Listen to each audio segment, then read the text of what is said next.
एकता, तुमची आमची समृद्धी ही फार महत्वाची आहे आणि ते काम अव्याहतपणे चालू आहे. मी दिवस रात्र ही कामं करतो. दिवसातले फक्त 4 ते 5 तास मी झोप घेतो.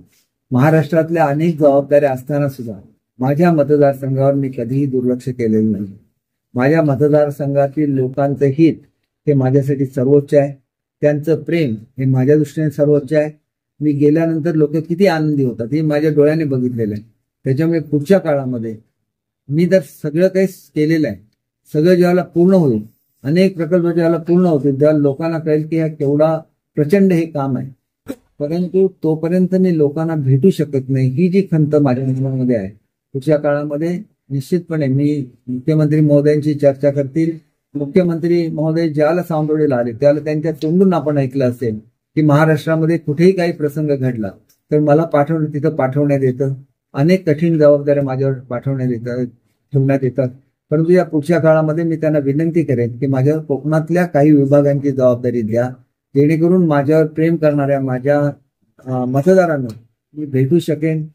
त्यांच्यासाठी अधिकचं काम आणि मी इथं वेळच्यावर येत राहिलो तर हे जे सगळे मोठे मोठे प्रकल्प आहेत, जसं गाडगे महाराज मंडईचं फार मोठं काम चालू आहे, अनेक कामं चालू आहेत, पाण्याची अनेक कामं चालू आहेत, ह्याच्यावर मला अधिकचं लक्ष देता येईल आणि मग अशा लोकांना बोलण्याची संधी मिळणार नाही असं मला वाटतं.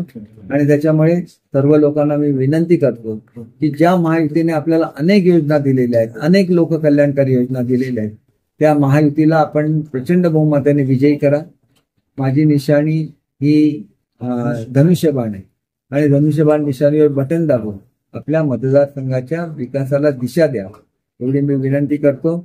आणि त्याच्याच बरोबर या निमित्ताने मी ज्यावेळेला माझ्या मतदारसंघात फिरलो त्यावेळेला माझ्या एक गोष्ट लक्षात आली की जर्मनीमध्ये 4 लाख, त्याचा उल्लेख मुख्यमंत्र्यांनी स्वतः आपल्या भाषणामध्ये केला, जर्मनीपेक्षा 4 लाखाच्या आसपास जॉब हे फक्त महाराष्ट्राला उपलब्ध आहे.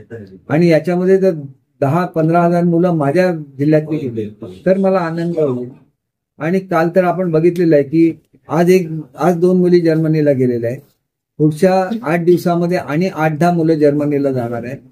या मुलांसारखं इतरांना संधी मिळावी आणि त्यांनी आपलं जीवन त्यांचं सुखी व्हावं अशी मी ईश्वरचरणी प्रार्थना करतो.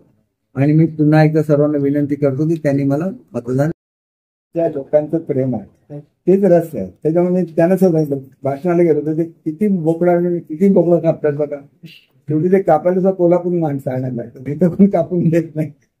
त्याच्यामुळे यांना मी सांगितलं की मी शेळ्या मेंढीची योजना दिलेली आहे, त्यातल्या शेळ्या मेंढ्या यांना द्या आणि त्याला त्यांनी जर कापलं ना तेवढे शेळ्या मेंढ्या त्यांना दिले पाहिजेत.